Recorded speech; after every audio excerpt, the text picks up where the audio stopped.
Are you a lifelong fan of General Hospital? Are you a new fan who wants to know more about the history of the show? Do you enjoy talking about the show with others? Do you find yourself yelling at the TV? Is your self-care an hour a day in Port Charles? If so, we invite you to join hosts Amanda Kimmel and Shannon Coach at the place where all the hidden conversations take place and secrets are revealed. Meet us at Pier 54, a General Hospital fan podcast. Hello. Hi. Welcome to the Port Charles 411, part 4 of Bobbie. What was your guess on how many episodes we're going to wind up doing about her? I don't know what my guess was. Now I'm at like 4,000. So because this one does go into 1994 by like a couple days. So it picks up in, is it 1993 where we ended last year? Or last week? Last year. Almost. Hold on. Yeah, that was 93. Last year was 90, or last week was 92. So yes, we're in 1993. Okay. Still using Curly Q Girl. That's actually the only place I went to for information this week. So on January 7th, so if you listen to our recap earlier in the week, I mentioned that Bobbie had a murderer friend, pen pal. She had read a book by a reformed convict, Joseph Atkins, and the book was titled Violence Tamed. Bobbie asks Tom, and so Tom is Tom Hardy, if he thinks it might be a good idea to write Joseph Atkins a letter. And he said yes. Like, I don't believe he would say yes. No, it's not a good idea. But that's what I'm saying. Like, I wanted to watch these videos and be like, okay, but was she trying to justify to him? No, but I really don't think it's as bad as everyone thinks. Oh, I don't know. Then later in January, Jenny asks Bobbie to be her matron of honor. And then a few days later, she and Lucy got in a food fight after Bobbie insulted her. Could not find what she insulted her over. Oh. But then in February, Bobbie received several letters back from Joseph Atkins, and he started asking her to help him get paroled.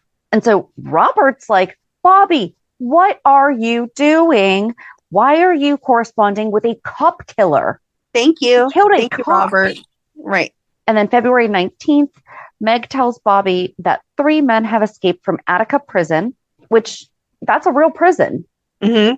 So they didn't even make it Pentonville. Right. Bobbie fears one of them is Joseph Atkins. Bobbie gets a call from him at General Hospital, and she is relieved when he tells her that he's calling her from prison. Then Bobbie tells Tony about Atkins calling her. Oh, geez. Okay, I enjoy my nerdiness. I would never correspond with a murderer. Can I just give you that peace of mind that you don't have to worry about this? I'm glad to know that. And even, I mean, I don't get the allure, but even if you're like, okay, wait, I have like 3 questions. I read this book and I just need to ask this, this, and this. And you send him one letter and he replied back. If he gave you answers, great. If he was like, oh, let's be pen pals, and you just never wrote to him again. Okay, that makes sense in my head, like a little bit, because curiosity does get to you sometimes. But like pen pals, like multiple letters in a month, that's beyond weird. Right. And did she only write him one and then he just took it and was just writing back to her? Like, you obviously sent me, You obviously know he's not mentally stable if when you hear that men broke out of prison, you wonder, hey, is it that guy I was writing to? Right. And the hospital accepted a collect call from the prison? Yeah, because prison's absolutely. I have so many more questions about this now. Okay. February 26th, Joseph Atkins' book publisher went to see Bobbie about the Free Joseph Atkins campaign that she had started. Wow. Mm-hmm. She wants Bobbie to meet with Joseph, and Tony thinks not a good idea. I can't imagine why. I know. February 28th through March 4th, Bobbie tells Joseph Atkins' publisher that she will meet him, and Tony doesn't support that. They just don't see eye to eye. Bobbie's trip to see him gets canceled because BJ gets sick. Tony and Bobbie argue again when she books a new date to meet with Atkins. Tony's planning a weekend away for the two of them in New York City, but she can't go because it's the day of her visit. Oh my gosh. So then Tony wants to go with her. On March 26th, Bobbie meets with Joseph Atkins in prison. They discuss his crime, and he asks her to come back for another visit. No. Bobbie tells Tony she would like to go back and talk with Atkins again. Tony No. agrees to read Atkins' book, and Bobbie hopes he will gain some understanding of the man. On No. May 12th, so I mean, this was almost 2 months later, Bobbie gets a call at General Hospital, gets a collect call from Joseph Atkins again. What? Does he have like her direct office line? Like what? And then Bobbie gives him her home phone number. Oh my God. Tony's not too happy when they get a phone call from prison, and Joseph Atkins is calling the house a few days later.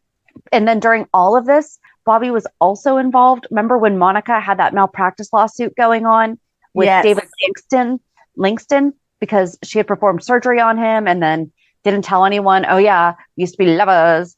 And oh Mhm. yeah, we have a kid together. No, that wasn't Dawn's dad. Never mind. But he had the daughter, Nikki. And Yes. Nikki was like, you didn't tell anyone that you had a thing with my dad. I found the picture after he died and you probably killed him. So Bobbie found out while Monica was treating David that she had been involved. Bobbie's Right. like, you really shouldn't be working on him, right? And Monica's like, it's okay. And so Bobbie was being brought in as, like a character or also like part of the lawsuit because she went along with it. So No. she was stress eating and Yeah, overeating. It caused me stress too to be talking to a murderer and be accused of helping cover up a murder of a patient. Right. Negligence. I don't think Monica was being convicted of like intentionally killing him. Just it was a conflict for her to be working on him. And Okay. Bobbie knew it and did not Report it, yes. like force it to be shut down. Then June 11th, Bobbie gets another call from Atkins informing her that he has a date for his parole hearing and he wants her to be there. She turns him down. Listen, honey, you started a free him campaign. He's not wrong in assuming that you support him.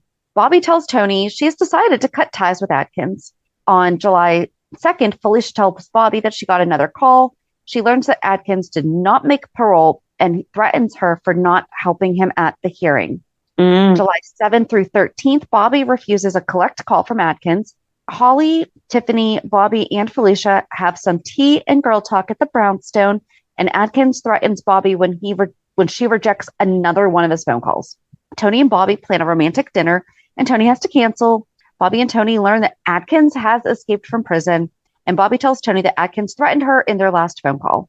On July 20th, Bobbie learns in the paper that Cal, and it says one of the kids who robbed Kelly's, and Joseph Atkins are brothers. Atkins broke Cal out of prison too, and the two are on the lam. Atkins and Cal were on their way to Canada and got caught up in a storm. They turn up on the same island as Jason, Karen, and Jagger. Atkins and Cal decide to search the island at daybreak for shelter and a boat. So Cal and Joseph split up and they search the rest of the island. The unsuspecting Cal ruins the kids' SOS sign. Cal finds Karen. He lies and tells her that he is part of a rescue party. And then he tries to attack her. Jagger comes to Karen's rescue. I feel really bad that this is the week that Jagger came back. And Right. You're making me so mad. I researched all of this before he came back, okay? But Cal has a gun and he and Jagger struggle. In the struggle, Jagger and Jason, and this is pre-brain trauma Jason. So this is Jason Quartermain. And Jason throw Cal off the side of the cliff. August 17th, Karen is worried that Atkins may be coming after them. She, Jason, and Jagger have been receiving threatening notes. Jason thinks that if Atkins wanted them dead, he wouldn't have warned them. And I know that this sounds like it's a lot of, but it does matter later on. August 18th, Bobbie and Tiffany remember Lucas on his third birthday. Tiffany apologizes to Bobbie for all of the horrible things she said after Cheryl took Lucas. Bobbie wants to go to a spa to get some rest and lose some of the weight that she's put on. August 26th through 31st, Jason, Jagger, and Karen empty their personal savings and pull their money. Jagger gets a note from Atkins to deliver the money on Friday at 6 p.m.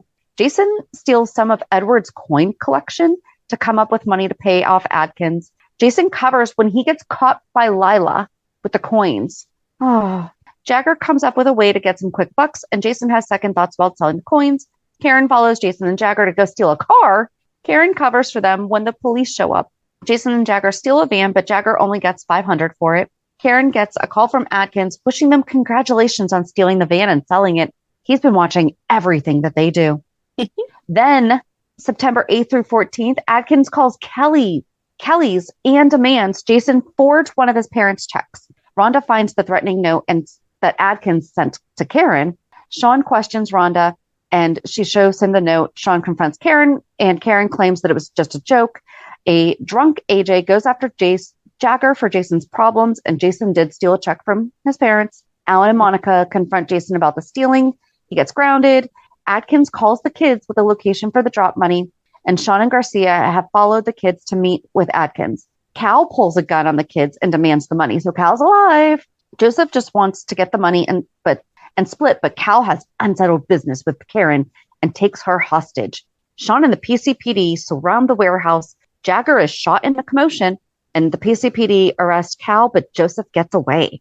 September 15th through 21st, Alan wants to know why Jason just didn't go to them when they were having trouble. Tony wants to put off telling Bobbie that Adkins was in Port Charles and is still on the loose. Joseph Adkins breaks into the brownstone. So this is why all of that actually did matter, because it wouldn't have made sense. You need like a little connector. Breaks into the brownstone. Karen visits Jagger at GH. Sean questions Jagger about Cal. Bobbie returns early from the spa. Adkins is hiding in the hall closet. Tony wants to make sure that Sean is doing all he can to find Adkins. Meanwhile, Adkins takes Bobbie hostage in the brownstone, and she is going to be his ticket out of Port Charles. Adkins calls Sean demanding a helicopter, a plane to fly out of the country, his brother Cal waiting at the airport, and $100,000 or Bobbie dies. He values her. Yeah. Tony learns Bobbie has been taken hostage, and Sean and the SWAT team arrive at the brownstone. News of Bobbie's kidnapping hits the hospital. Tony speaks to Bobbie on the phone, and Tony asks Adkins to take him hostage instead and let Bobbie go. Sean is waiting for approval to meet Adkins' demands. Tony sneaks into the brownstone. Bobbie stalls Adkins while talking. Ruby's worried sick about Bobbie. Sean realizes Tony's gone. Adkins attacks Tony and knocks him unconscious. Bobbie begs Adkins to get help for Tony. He gives Sean until dawn to meet his demands. Holly and Felicia learn that Tony has been injured. Adkins refuses Sean's request to get Tony medical attention, and Mac wants to be the pilot to take Adkins in the helicopter. So then Holly awaits news on Bobbie with Bill and Scott at Kelly's. Tony regains consciousness. Bobbie explains why she wrote to Adkins in the first place. Sean agrees to let Mac pilot the chopper. Adkins and Bobbie make their way to the helicopter, and Tony rescues Bobbie, but Sean is shot by Adkins. Oh no! I know. BJ just wants to go home. Adkins and Mac struggle with the gun inside the helicopter, and Mac gets the upper hand with him and lands the chopper. Adkins is arrested. Tony and Sean are taken to General Hospital. Scott and Dominique agree to watch Kelly's for Ruby so she can go to GH, and Bobbie thanks Mac, and he then returns home to relieve Robin and Felicia. I want a breakdown of all the people who have been in some kind of a managerial position, even if only temporarily for a night of Kelly's. Alrighty. So October 2nd, Bobbie and Tony have dinner with Sean and Tiffany at the Outback. Bill asks Tony, thinks he and Bobbie should consider adopting another baby. Tiffany gets a call that her sister Cheryl has been in a bad car accident. October 5th through 9th, a frantic Tiffany and Sean try to get an earlier flight to Phoenix to see Cheryl. Tiffany tells her parents that Cheryl has been injured. Tony warns Sean that he has been in touch with the hospital in Phoenix and it doesn't look good. Cheryl has massive head injuries. Sean and Tiffany leave for Phoenix. Sean and Tiffany find out that Cheryl has massive swelling of the brain. The doctor tells them to be prepared for the worst, and all that they can do is wait. At Cheryl's bedside, Tiffany shares her memories with Sean. Tiffany regrets not being closer to Cheryl over the past year, and Sean and Tiffany see Lucas. Tiffany breaks down at Cheryl's bedside, recounting all the mistakes she made. Bobbie gets word from Tiffany that there has been no change in Cheryl's condition. Bobbie worries about Lucas losing his mom. Tiffany's parents arrive at the hospital. Sean doesn't want to leave to go to Albany for work, but Tiffany insists that he does. And then October 12th through the 16th, Tiffany dreams that Cheryl wakes up. Bobbie calls Tiffany at the hospital. Cheryl's condition remains unchanged and she passes away. Tiffany says goodbye to Cheryl and vows to take care of Lucas. October 19th through the 23rd, Tiffany and her parents arrive back at Cheryl's apartment. Tiffany tells Bobbie that Cheryl has died. Tiffany explains to Lucas that Cheryl is gone. Tiffany makes funeral plans to keep herself busy. Sean wants her to face the fact that Cheryl is gone, and Tiffany tells Sean that she has no intention of ever leaving Lucas. Bobbie tells Holly the whole Lucas story. Bobbie and Tony learn that Lucas has come back to Port Charles with Sean and Tiffany to stay, and they get reacquainted. November 2nd through the 6th, Tiffany asks Scott to be the attorney for Cheryl's will reading. Bobbie spends some time with Lucas. Sean returns home to Tiffany crying. A song on the radio has triggered a memory of Cheryl.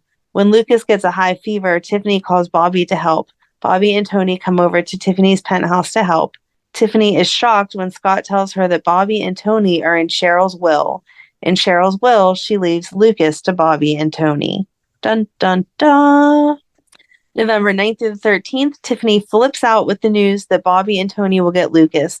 Tiffany does not understand why Cheryl would leave Lucas to Bobbie. Tiffany doesn't think that Bobbie will take Lucas away from her. Tony wants to make sure Bobbie is up for a fight, as Tiffany is not going to give up Lucas willingly. Tiffany tells Sean is hurt when Cheryl said in her will that she was not mother material. Tiffany tells Sean she wants to talk to a lawyer about keeping Lucas. Tony checks with Scott about Cheryl's will being valid. Bobbie and Tiffany don't see eye to eye on whom should raise Lucas. Neither of them is going to give an inch. Tiffany has a flashback of a conversation she had with Cheryl about having kids. Bobbie meets with Scott about Tiffany contesting the will. Bobbie tells Sean that she is scared that Tiffany will not give up Lucas, and Tiffany sees them together and accuses Sean and Bobbie of ganging up on her.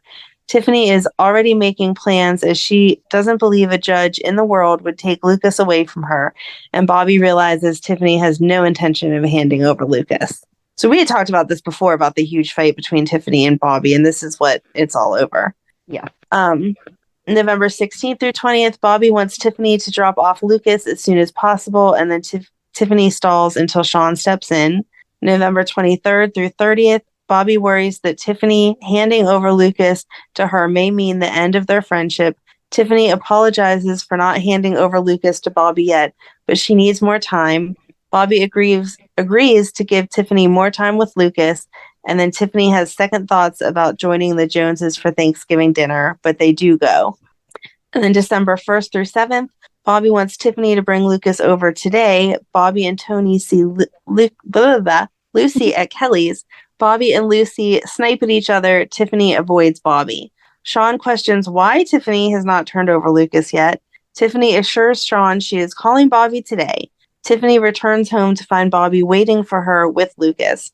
Tiffany makes excuses as to why she has not dropped Lucas off. They agree to Lucas being dropped off at the brownstone tomorrow morning, and Tiffany makes a call to Jessica and gets a lawyer, John Harmon.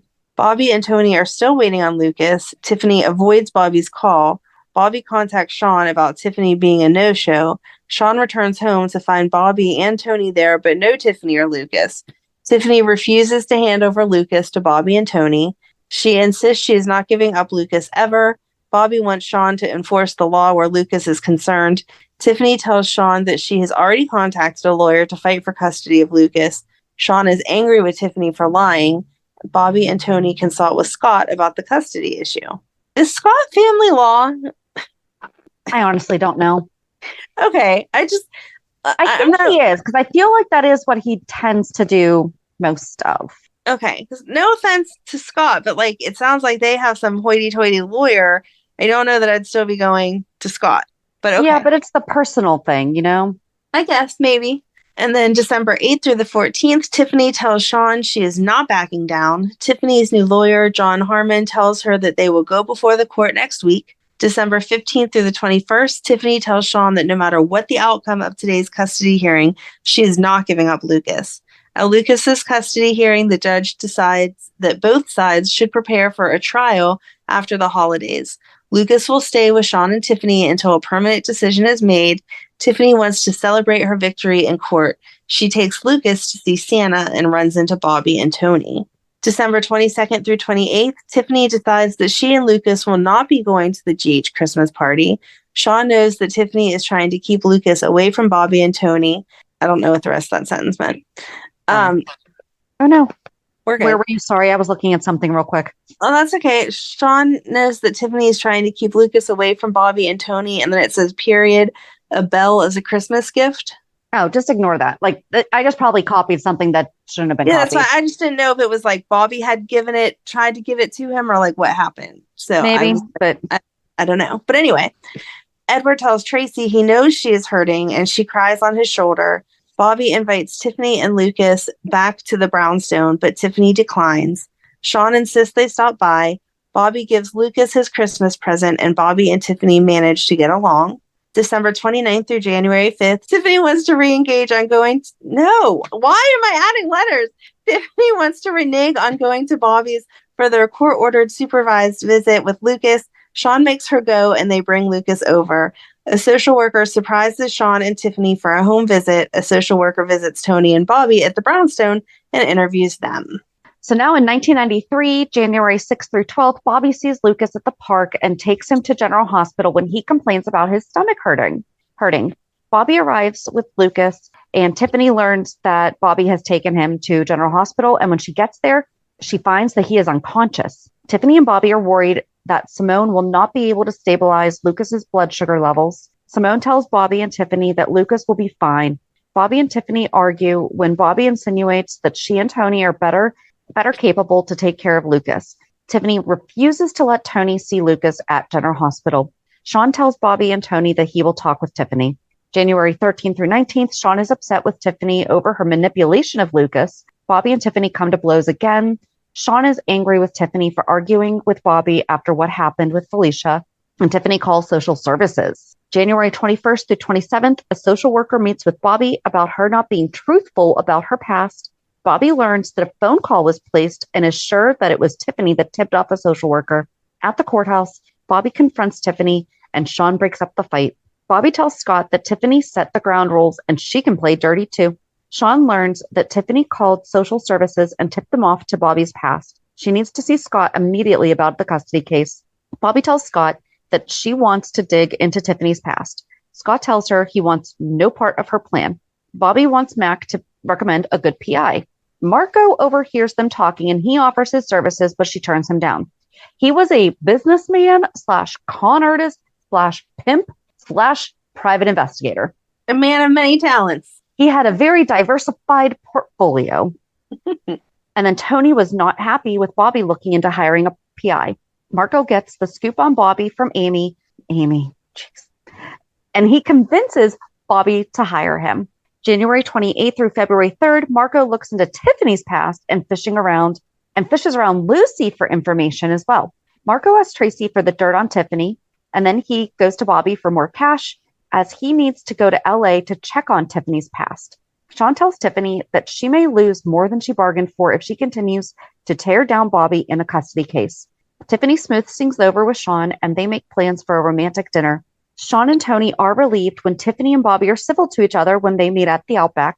Marco and Reginald, and so I don't think that's the butler Reginald, but Marco and Reginald meet with one of Tiffany's old film producers. Tiffany makes another phone call to social services to portray Bobbie in a bad light. Marco digs up some more dirt on Tiffany. Do you know what he dug up? No. Okay, we're getting there. February 4th through 10th, Tiffany lies to Sean and then has to cover her tracks. Marco is back from LA and wants to meet with Bobbie. Tiffany lets Bobbie and Tony have Lucas for the night. Marco tells Tracy that he has nothing on Paul and Jenny, so I guess he was also working for her. Marco wants to tell Bobbie what he dug up on Tiffany, but she is no longer interested. Then Tiffany meets with her attorney to discuss her strategy. Sean and Tiffany drop Lucas off with Bobbie and Tony. Bobbie and Tony take him to Kelly's for dinner, and Marco starts to blackmail Tiffany. Bobbie comes clean with Tony about what she almost tried to do with Tiffany.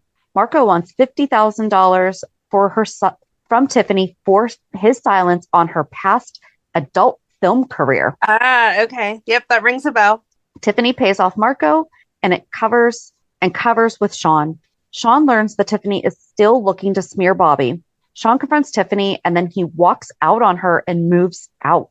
Yes, she was like baby obsessed.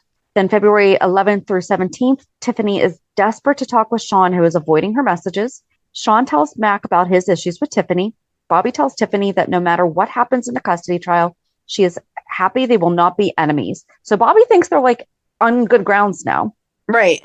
After learning that Tiffany lied to Bobbie, Sean goes home to confront her. He asks Tiffany again to stop her tactics on trying to get custody of Lucas. Bobbie and Tony tell Tiffany that they will accept the ruling of the custody case, and Bobbie and Tony were nervous at the custody hearing. Opening arguments were given at the custody hearing. Tom and Edward testified. Tiffany then takes the stand. Tiffany thanks Sean for coming to court, but he is only there to make sure she does the right thing by Bobbie. Then Sean wants Tiffany to tell her lawyer to back off and make sure Bobbie gets a fair shake. Scott presents his case and Simone testifies. Bobbie testifies at the trial. Tiffany's lawyer brings up Bobbie's past. Tiffany pleads innocent with Sean, but he walks out of the courtroom. Tony then takes the stand, but when it comes time to call Sean, he's AWOL, and the court wants Sean there in the morning. So I did find this video. So then February 18th through 24th, Sean tells Tiffany if he does testify, he will be truthful and he may ruin her case. Tiffany asks the court that Sean's name be removed as petitioner. She tells the court that she and Sean have separated temporarily, so Sean didn't show up. He didn't show up the next morning. And the judge is like, I thought I made it very clear that he needs to be here today. And Tiffany's like, yeah, so we want to take him off as being a petitioner. And she's like, why? And she said, well, we separated. She's like, well, what does that mean? She's like, well, I don't know. It's like every other marriage, you go through a rough patch, whatever.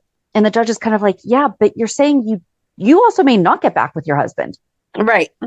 And she's like, you're not really telling me that you're even trying to work this out. You're giving me a whole lot of, I don't knows. So then Bobbie is recalled to the stand, and it's mentioned about how, I guess, Bobbie had been arrested when she was trying to save that girl. Right. From being, because she said, somebody tipped me off to, it was being presented as a place for runaway girls to go to be cared for. And it was actually a prostitution ring. And so Bobbie went undercover as a prostitute to rescue this girl. And she wound up getting arrested. And I guess that's what she withheld from the whole thing. And Scott even said, well, how did you even know about that? And she's like, because of my own history from when I was younger. And so then the judge goes, contemplates things, comes back with her decision about Lucas. Sean tells Holly that he wants Lucas as much as Tiffany, but he could not testify that they could provide the best home for Lucas. Bobbie and Tony are granted custody of Lucas. And it was so hard to watch Tiffany because the judge is like, I've reviewed everything. You guys made good cases. And I think that I have made the decision, the best decision for the child. And Tiffany has like this big smile on her face and then loses it when Bobbie and Tony are granted custody. And Tiffany accuses Bobbie of destroying her family. It's crazy. February 25th through March 3rd, Tiffany explains to Lucas why he's going to live with Bobbie. Tiffany is upset when Sean shows up at the penthouse and wants to help her get through today. Tiffany hands over Lucas to Bobbie and Tony, and Bobbie has a little party for Lucas's homecoming. March 9th, Sean visits Lucas at the brownstone. Things get awkward when Tiffany shows up too. March 11th through the 17th, Bobbie tells Tony that she invited Tiffany over to see Lucas. Tiffany visits Lucas at the brownstone. Tiffany tells Bobbie and Tony that she hates being beholden to them. Bobbie shot down Tiffany's idea about Lucas going for visits at their house. March 18th through the 24th, Gail tries to convince Tiffany that Bobbie is her friend and is not out to get her. Sean and Tiffany go another round on him not supporting her. March 25th through the 31st, Sean tells Tiffany he wants them to get back together. They decide to go see Lucas together. Tiffany gets into it with Bobbie and Tony again. Bobbie agrees to let Sean and Tiffany take Lucas to the zoo. Bobbie admits to Sean that she searched Ryan's office and found a phone book with initials in it. Bobbie wants to go back and get a better look at it. Okay. Oh, geez. April 1st through 7th notes. You're going to make me feel 100 years old. I know, but this was a really cute. I liked it. So this is in it. Okay. You want me to read it? God, sure. You do it. I'm not that old. So April 1st, 1993, if we do the math, would have only been the 30th anniversary of General Hospital. Shut up. So John Bernardino announces the beginning of the celebration flashback episode for GH's 30th anniversary. The opening of the April 1st, 1963's episode transitions into the debut of the new Faces opening. That's the one that we love. And it That is the debuted one that on we April love. 1st, 1993. Yep. I But love that. I'm not going to admit that that was their 30th anniversary. So Okay. anyway, April 6th, Tiffany visits Lucas. Bobbie accuses Tiffany of drinking before her visit. Tiffany accuses Bobbie of trying to poison Lucas against her. Sean finds Tiffany drinking at the Outback. Sean wants to drive her home as he thinks she's had one too many. Sean and Tiffany end up in bed together, but when the subject of Bobbie comes up, the evening is ruined. Mm-hmm. April 8th through the 22nd, Bobbie and Tony were helping Sean with capturing Ryan Chamberlain and faking Felicia's death. April 23rd, Bobbie finds out that Tiffany has been prescribed tranquilizers. Holy cow. May 5th, Bobbie and Tony find Scott and Dominique at the park. May That's 18th, when Dominique passed away. So like all this stuff was happening and they were kind of, Right. supporting characters. So like obviously Bobbie went back to Ryan's office like a million times, but that's pretty much all that was written was Bobbie went to the office, looked for this. I'm like, okay, but that's all Ryan's story. And we did a 4-part on him. So right, exactly. So then May 18th, Bobbie learns Tiffany is pregnant and she tells Felicia.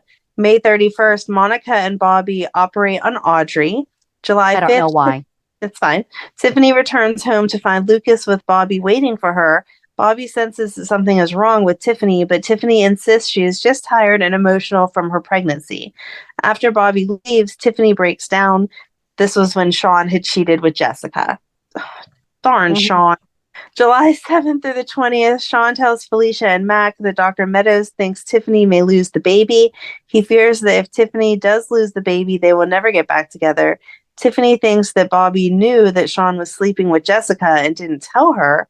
Bobbie comforts an emotional Bobbie. Nope. Bobbie comforts Tiffany. Bobbie hopes that Tiffany will not go through what she went through with her miscarriage. And then Bobbie comes to visit Tiffany. She and Holly end up talking about their miscarriages and how much they can relate to Tiffany. Tiffany does not want Sean's help. Bobbie gives Tiffany a book of poems. Holly finds Tiffany unconscious with an empty bottle of pills next to her. Bobbie and Tony help her. Bobbie tells Tony that if they force Tiffany into the hospital, she will never trust them again. And Sean learns that Tiffany tried to commit suicide. Bobbie and Tony tell Sean that Tiffany needs counseling. August 9th, Bobbie tells Sean that she will be having a birthday party for Lucas and would it be okay if she asked Tiffany to help plan it. August 18th through 24th, Lucas's birthday party at the Brownstone backyard gets underway. This kid not only gets a birthday party, but he has extra people helping plan it. Scott brings Catherine to Lucas's party. Tiffany is thrown for a loop when Lucas calls Bobbie mommy. Tiffany is livid when Jessica shows up at Lucas's party. Bobbie kicks Jessica out. Yeah, don't be coming around here, Jessica.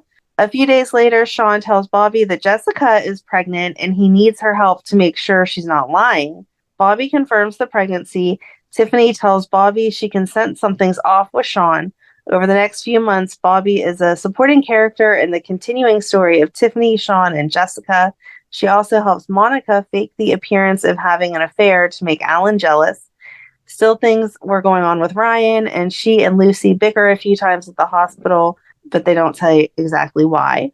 And then October 25th, Bobbie thinks that her and Tony's lives have become mundane, so she wants to put some spice in their marriage. And then November 4th, Ruby tells Bobbie about Lucky being in Port Charles. Luke and Laura come to town soon after, and they move into the Brownstone for a little while. Oh my gosh, that was a lifetime ago. And then I'll start because you're getting into January. Well, it's the cliffhanger. January 1994. Lucy decides Bobbie is the woman that Damien should seduce, and he gets to work. Dun, dun, dun. Yeah, if you wanted another reason why Bobbie and Lucy weren't friends. Right? So yeah, I mean, that was short and sweet and to the point. We covered a lot of ground. I think we got a year and a half in this one. We got her murder friend and how they got custody of Lucas. Her murder friend. A murder friend. but I think the next one is the hard one. Okay. I think. Yeah, it is. Okay. Okay. So yeah, Well, join us on Monday as what? I was going to say, for now, let's just focus on the somewhat good stuff. She got Lucas. That's what mattered. Yes. But join us on Monday as we recap this week's shows. Have a good weekend. And we'll meet you at the pier. Bye. Bye. If you enjoyed today's show, we invite you to go to peer54podcast.com to subscribe on your favorite platform. Don't forget to leave us a review. And you can also follow us on many social media channels. Just search for Peer 54 Podcast. Also, we are not perfect, so if there is something that we missed or messed up, just let us know by emailing us at peer54podcast@gmail.com.